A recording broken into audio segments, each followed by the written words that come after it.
Макрон и Стармер се најсилни поддржувачи на идејата во Украина да се испратат мировни сили кои ќе го гарантираат примирието по крајот на војната со Русија. Но планот беше жестоко критикуван од претседателот Путин. Тој е против воени сили на НАТО земји да бидат распоредени на украинска територија. Македонската влада испрати воена помош за Украина, но испраќањето војници никогаш не беше на маса.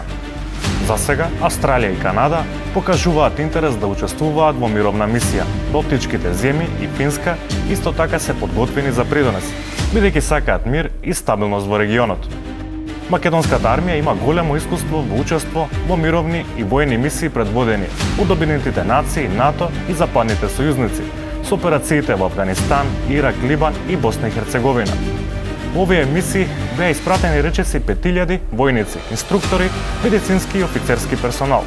Сепак, македонските власти сметаат дека не се подготвени да испратат трупи во Украина. Земјата е членка на НАТО и осогласена со надворешната и безбедносната политика на Европската унија. Главен интерес е да се поддржат мировните напори, па така одлуката ќе биде донесена со стратешките партнери.